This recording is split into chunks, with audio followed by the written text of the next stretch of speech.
Hey CHA, happy Spirit Week. I hope that you have enjoyed being in your PJs today. I know I have.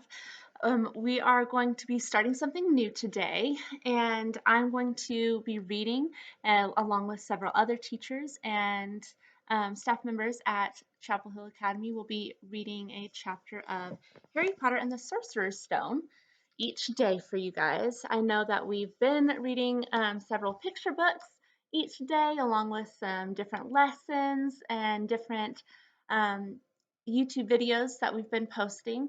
But we're going to start reading a chapter book now, also for some of your older kids or even younger kids who enjoy chapter books. And it's our hope that you'll tune in each day and get to read another chapter with us. This book is one that I read when I was in fifth grade for the first time, and I loved it. I got sucked into it and into the world of Harry Potter, and I read every single book in the series and absolutely loved it. So if you enjoy this, when we're finished with it in a few weeks, there are 6 other books in the series for you to enjoy as well. Anyway, J.K. Rowling has given permission for educators to read this online, and so we're going to do that for all of you. I have the illustrated version, so I'm going to be reading this chapter 1 today to you, and I'll show you some pictures too throughout because the illustrations in this book are beautiful. Chapter 1 is called The Boy Who Lived. Here we go. Mr. and Mrs. Dursley of number 4 Privet Drive were proud to say that they were perfectly normal, thank you very much. They were the last people you'd expect to be involved in anything strange or mysterious, because they just didn't hold with such nonsense. Mr. Dursley was the director of a firm called Grunnings, which made drills. He was a big, beefy man with hardly any neck, although he did have a very large mustache. Mrs. Dursley was thin and blonde and had nearly twice the usual amount of neck, which came in very useful as she spent so much of her time craning over garden fences, spying on the neighbors. The Dursleys had a small son called Dudley, and in their opinion there was no finer boy anywhere. The Dursleys had everything they wanted, but they also had a secret. And their greatest fear was that somebody would discover it. They didn't think they could bear it if anyone found out about the Potters. Mrs. Potter was Mrs. Dursley's sister, but they hadn't met for several years. In fact, Mrs. Dursley pretended she didn't have a sister, because her sister and her good-for-nothing husband were as un-Dursleyish as it was possible to be.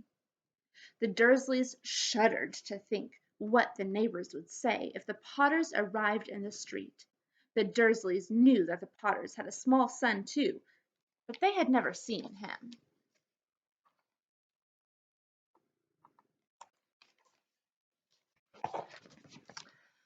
This boy was another good reason for keeping the Potters away. They didn't want Dudley mixing with a child like that. When Mr. and Mrs. Dursley woke up on the dull gray Tuesday our story starts, there was nothing about the cloudy sky outside to suggest that strange and mysterious things would soon be happening all over the country. Mr. Dursley hummed as he picked out his most boring tie for work, and Mrs. Dursley gossiped away happily as she wrestled a screaming Dudley into his high chair. None of them noticed a large tawny owl flutter past the window. At 8:30, Mr. Dursley picked up his briefcase, pecked Mrs. Dursley on the cheek, and tried to kiss Dudley goodbye, but missed, because Dudley was now having a tantrum and throwing his cereal at the walls. "Little tyke," chortled Mr. Dursley as he left the house. He got into his car and backed out of number 4's drive. It was on the corner of the street that he noticed the first sign of something peculiar: a cat reading a map. For a second, Mr. Dursley didn't realize what he had seen. Then he jerked his head around to look again. There was a tabby cat standing on the corner of Privet Drive, but there wasn't a map in sight. What could he have been thinking of? It must have been a trick of the light. Mr. Dursley blinked and stared at the cat. Stared back. As Mr. Dursley drove around the corner and up the road, he watched the cat in his mirror. It was now reading the sign that said Privet Drive. No, looking at the sign. Cats couldn't read maps or signs. Mr. Dursley gave himself a little shake and put the cat out of his mind. As he drove towards town, he thought of nothing except a large order of drills he was hoping to get that day.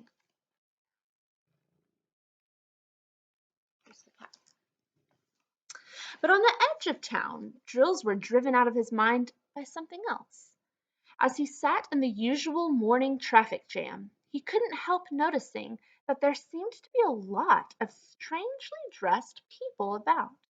People in cloaks. Mr. Dursley couldn't bear people who dressed in funny clothes, the get-ups you saw on young people. He supposed this was just some stupid new fashion. He drummed his fingers on the steering wheel, and his eyes fell on a huddle of those weirdos standing quite close by. They were whispering excitedly together. Mr. Dursley was enraged to see that a couple of them weren't young at all. Why, that man had to be older than he was, and wearing an emerald green cloak. The nerve of him!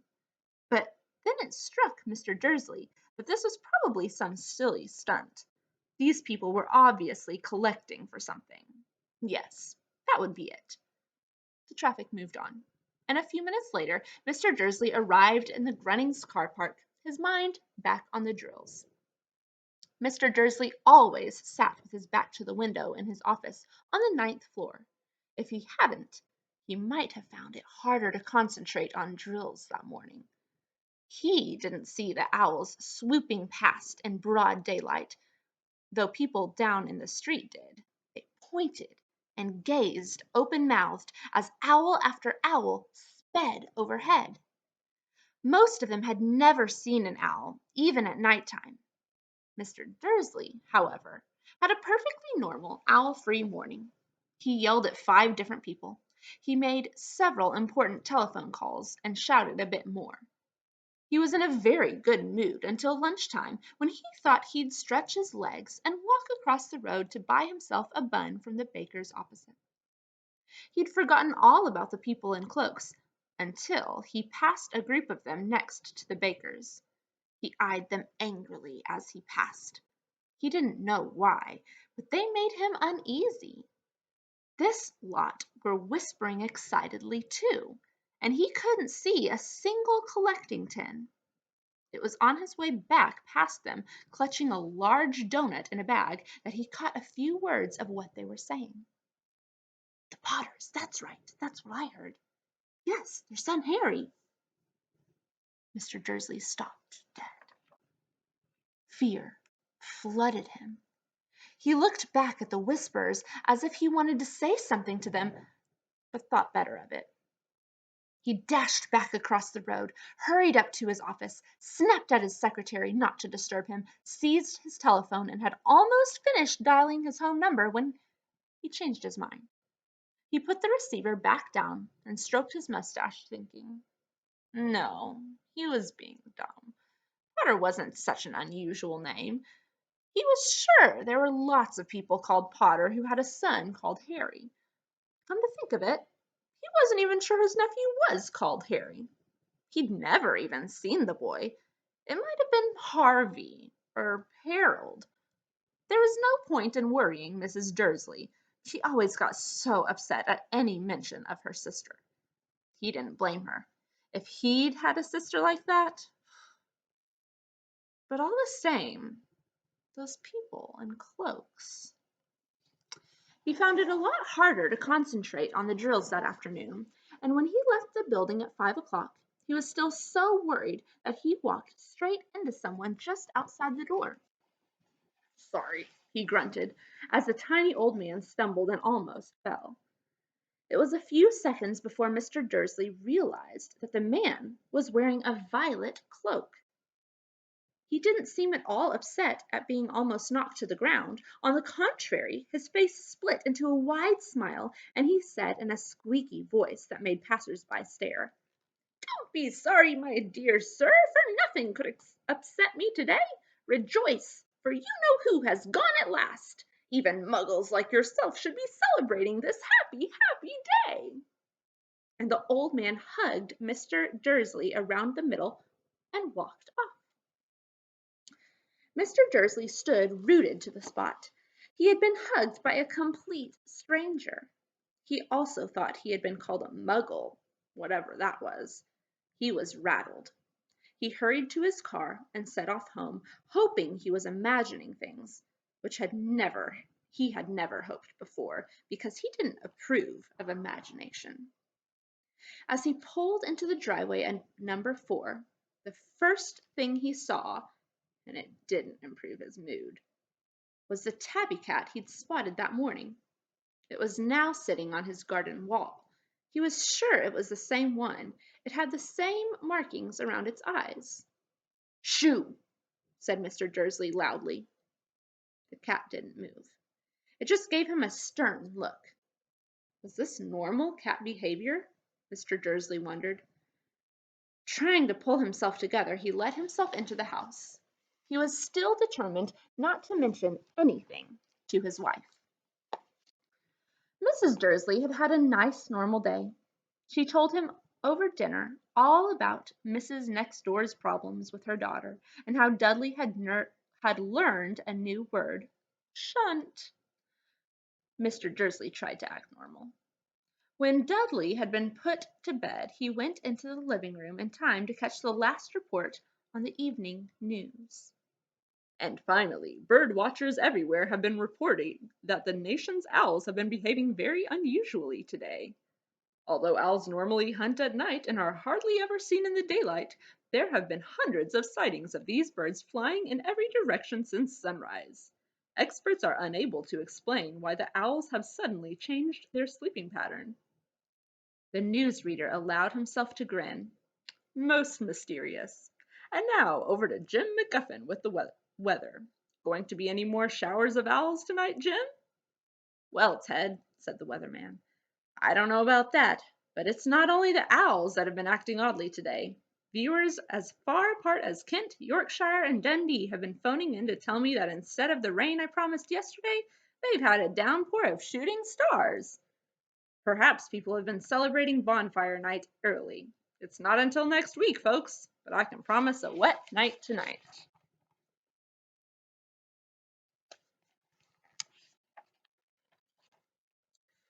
Mr. Dursley sat frozen in his armchair.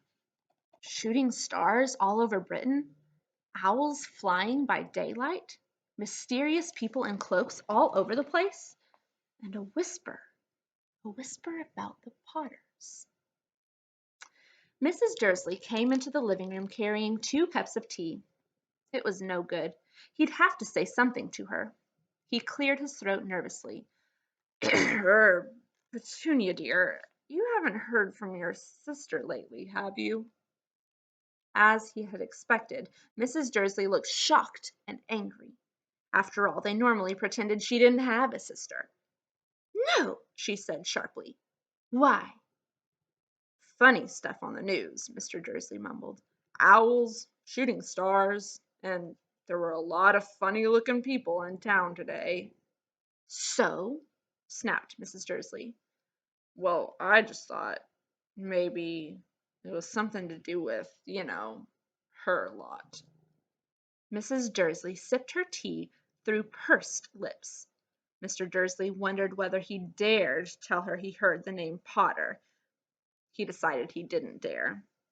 Instead, he said as casually as he could, "Their son, he'd be about Dudley's age now, wouldn't he?" "I suppose so," said Mrs. Dursley stiffly. "What's his name again? Howard, isn't it?" "Harry. Nasty, common name, if you ask me." "Oh, yes," said Mr. Dursley, his heart sinking horribly. "Yes, I quite agree." He didn't say another word on the subject as they went upstairs to bed. While Mrs. Dursley was in the bathroom, Mr. Dursley crept to the bedroom window and peered down to the front garden. The cat was still there. It was staring down Privet Drive as though it was waiting for something. Was he imagining things? Could all this have anything to do with the Potters? If it did, if it got out that they were related to a pair of, well, he didn't think he could bear it. The Dursleys got into bed. Mrs. Dursley fell asleep quickly, but Mr. Dursley lay awake, turning it all over in his mind. His last comforting thought before he fell asleep was that even if the Potters were involved, there was no reason for them to come near him and Mrs. Dursley. The Potters knew him very well what he and Petunia thought about them and their kind. He couldn't see how he and Petunia could get mixed up in anything that might be going on. He yawned and turned over. It couldn't affect them. How very wrong he was. Mr. Dursley might have been drifting into an uneasy sleep, but the cat on the wall outside was showing no sign of sleepiness. It was sitting as still as a statue, its eyes fixed unblinkingly on the far corner of Privet Drive. It didn't so much as quiver when a car door slammed in the next street, nor when two owls swooped overhead. In fact, it was nearly midnight before the cat moved at all. A man appeared on the corner the cat had been watching. Appeared so suddenly and silently you'd have thought he'd just popped out of the ground. The cat's tail twitched and its eyes narrowed. Nothing like this man had ever been seen in Privet Drive. He was tall, thin, and very old, judging by the silver of his hair and beard, which were both long enough to tuck into his belt. He was wearing long robes, a purple cloak which swept the ground, and high-heeled buckled boots. His blue eyes were light, bright, and sparkling behind half-moon spectacles, and his nose was very long and crooked, as though it had been broken at least twice. This man's name was Albus Dumbledore. Albus Dumbledore didn't seem to realize that he had just arrived in a street where everything from his name to his boots was unwelcome. He was busy rummaging in his cloak, looking for something. But he did seem to realize he was being watched, because he looked up suddenly at the cat, which was still staring at him from the other end of the street. For some reason, the sight of the cat seemed to amuse him. He chuckled and muttered, "I should have known." He had found what he was looking for inside his inside pocket. It seemed to be a silver cigarette lighter. He flicked it open, held it up in the air, and clicked it. The nearest street lamp went out with a little pop. He clicked it again. The next lamp flickered into darkness. 12 times he clicked the put outer until the only lights left in the whole street were two tiny pinpricks in the distance, which were the eyes of the cat watching him. If anyone looked out of their window now, even beady-eyed Mrs. Dursley, they wouldn't be able to see anything that was happening down on the pavement. Dumbledore slipped the put-outer back inside his cloak and set off down the street towards number 4, where he sat down on the wall next to the cat. He didn't look at it, but after a moment he spoke to it. "Fancy seeing you here, Professor McGonagall." He turned to smile at the tabby, but it had gone. Instead, he was smiling at a rather severe-looking woman who was wearing square glasses exactly the shape of the markings the cat had had around its eyes. She, too, was wearing a cloak, an emerald one. Her black hair was drawn into a tight bun. She looked distinctly ruffled. "How did you know it was me?" she asked. "My dear Professor, I've never seen a cat sit so stiffly." "You'd be stiff if you'd been sitting on a brick wall all day," said Professor McGonagall. "All day? When you could have been celebrating? I must have passed a dozen feasts and parties on my way here." Professor McGonagall sniffed angry. "Oh, yes, everyone's celebrating all right," she said impatiently. "You'd think they'd be a bit more careful, but no. Even the Muggles have noticed something's going on. It was on their news." She jerked her head back at the Dursleys' dark living room window. "I heard it. Flocks of owls, shooting stars. Well, they're not completely stupid. They were bound to notice something. Shooting stars down in Kent? I'll bet that was Daedalus Diggle. He never had much sense." "You can't blame them," said Dumbledore gently. "We've had the precious little to celebrate for 11 years." "I know that," said Professor McGonagall irritably, "but that's no reason to lose our heads. People are being downright careless, out on the streets in broad daylight, not even dressed in Muggle clothes, swapping rumors." She threw a sharp sideways glance at Dumbledore here, as though hoping he was going to tell her something, but he didn't, so she went on. "A fine thing it would be if, on the very day you-know-who seems to have disappeared at last, the Muggles found out about us all. I suppose he really has gone, Dumbledore?" "Certainly seems so," said Dumbledore. "We have much to be thankful for. Would you care for a sherbet lemon?" "A what?" "A sherbet lemon. They're kind of a Muggle sweet. I'm rather fond of." "No, thank you," said Professor McGonagall coldly, as though she didn't think that this was the moment for sherbet lemons. "As I say, even if you know who has gone—" "My dear Professor, surely a sensible person like yourself can call him by his name? All this you-know-who nonsense. For 11 years I've been trying to persuade people to call him by his proper name. Voldemort." Professor McGonagall flinched, but Dumbledore, who was unsticking 2 sherbet lemons, seemed not to notice. "It all gets so confusing if we keep saying you-know-who. I have never seen any reason to be frightened of saying Voldemort's name." "I know you haven't," said Professor McGonagall, sounding half exasperated, half admiring. "But you're different. Everyone knows you're the only one you know—" "Oh, all right, Voldemort was frightened of." "You flatter me," said Dumbledore calmly. "Voldemort had powers I will never have." "Only because you're too, well, noble to use them." "It's lucky it's dark. I haven't blushed so much since Madame Pomfrey told me she liked my new earmuffs." Professor McGonagall shot a sharp look at Dumbledore and said, "The owls are nothing to the rumors that are flying around. You know what everyone's saying? About why he's disappeared? About what finally stopped him?" It seemed that Professor McGonagall had reached the point she was most anxious to discuss. The real reason she had been waiting on a cold, hard wall all day, for neither as a cat nor as a woman had she fixed Dumbledore with such a piercing stare as she did now.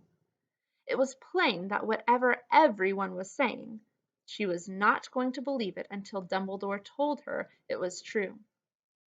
Dumbledore, however, was choosing another sherbet lemon and did not answer. "What they're saying," she pressed on, "is that last night Voldemort turned up in Godric's Hollow. He went to find the Potters. The rumor is that Lily and James Potter that they're dead."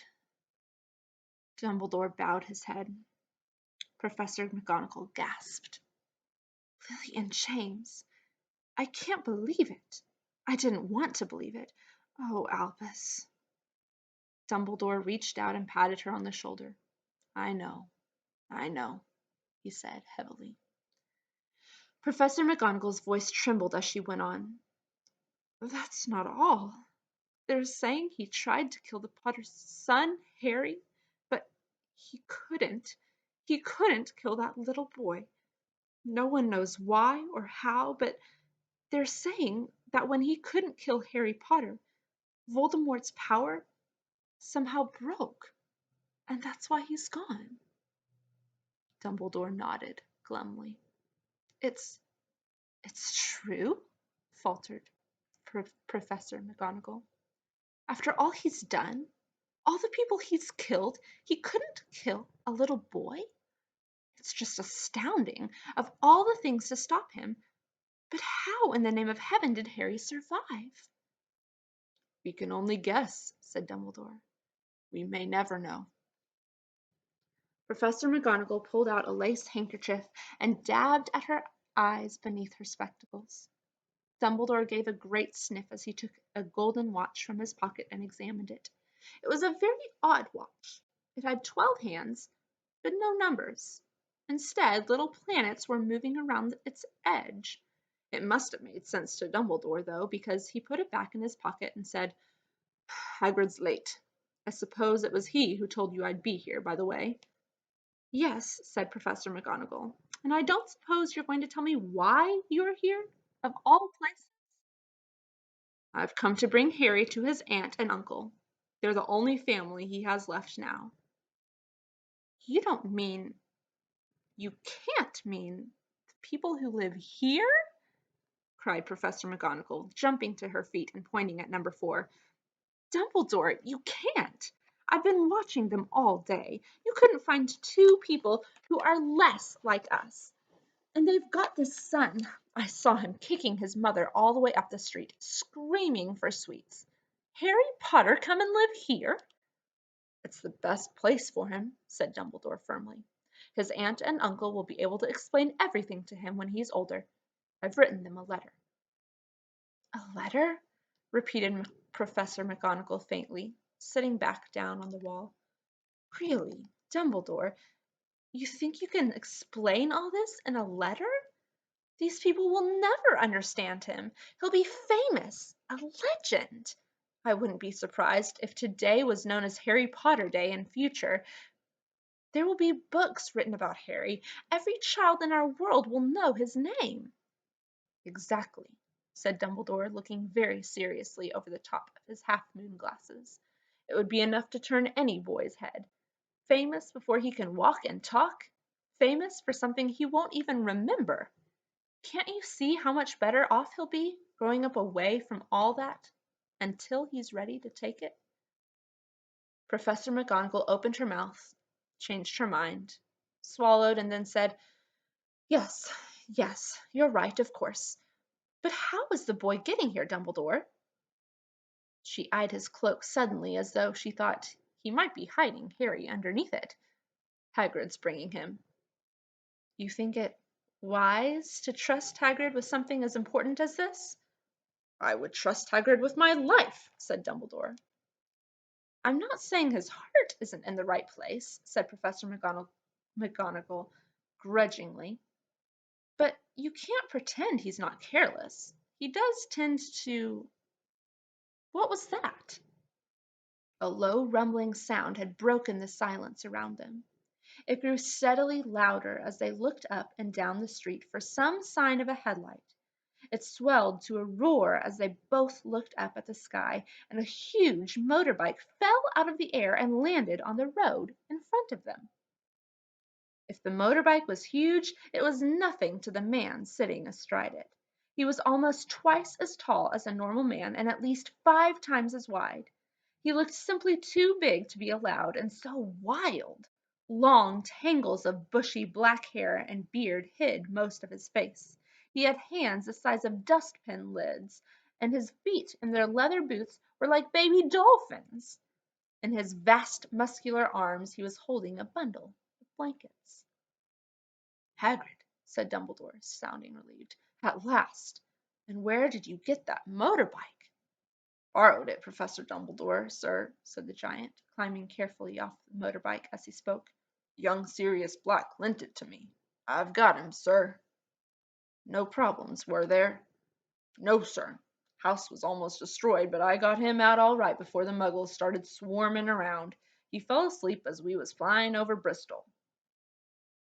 Dumbledore and Professor McGonagall bent forward over the bundle of blankets. Inside, just visible, was a baby boy fast asleep. Under a tuft of jet-black hair over his forehead, they could see a curiously shaped cut, like a bolt of lightning. Is that where? Whispered Professor McGonagall. Yes, said Dumbledore. He'll have that scar forever. Couldn't you do something about it, Dumbledore? Even if I could, I wouldn't. Scars can come in useful. I have one myself above my left knee, which is a perfect map of the London Underground. Well, give him here, Hagrid. We'd better get this over with. Dumbledore took Harry in his arms and turned towards the Dursleys' house. Hagrid on his motorbike. Could I say goodbye to him, sir? Asked Hagrid. He bent his great shaggy head over Harry and gave him what must have been a very scratchy, whiskery kiss. Then suddenly Hagrid let out a howl like a wounded dog. "Shh!" hissed Professor McGonagall. "You'll wake the Muggles." "Sorry," sobbed Hagrid, taking out his large spotted handkerchief and burying his face in it. "But I can't stand it. Lily and James dead, and poor little Harry off to live with the Muggles." Yes, it's all very sad, but get a grip on yourself, Hagrid, or we'll be fine, or we'll be found, Professor McGonagall whispered, patting Hagrid gingerly on the arm as Dumbledore stepped over the low garden wall and walked to the front door. He laid Harry gently on the doorstep, took a letter out of his cloak, tucked it inside Harry's blankets, and then came back to the other two. For a full minute the three of them stood and looked at the little bundle. Hagrid's shoulders shook.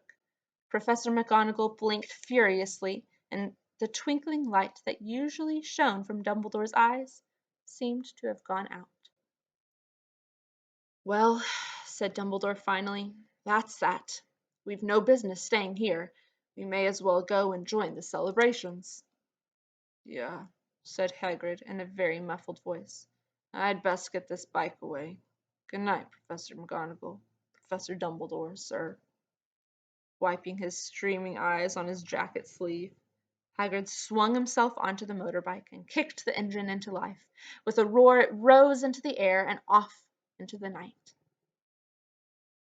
"I shall see you again soon, I expect, Professor McGonagall," said Dumbledore, nodding to her. Professor McGonagall blew her nose in reply. Dumbledore turned and walked back down the street. On the corner he stopped and took out the silver putter-outer. He clicked it once, and 12 balls of light sped back to their street lamps so that the Privet Drive glowed suddenly orange, and he could make out a tabby cat slinking around the corner at the other end of the street. He could just see the bundle of blankets on the step of number 4. "Good luck, Harry," he murmured. He turned on his heel, and with a swish of his cloak, he was gone. A breeze ruffled the neat hedges of Privet Drive, which lay silent and tidy under the inky sky, the very last place you would expect astonishing things to happen. Harry Potter rolled over inside his blankets without waking up. One small hand closed on the letter beside him, and he slept on, not knowing he was special, not knowing he was famous, not knowing he would be woken in a few hours' time by Mrs. Dursley's scream as she opened the front door to put out the milk bottles, nor that he would spend the next few weeks being prodded and pinched by his cousin Dudley. He couldn't know that at this very moment people meeting in secret all over the country were holding up their glasses and saying in hushed voices, "To Harry Potter, the boy who lived."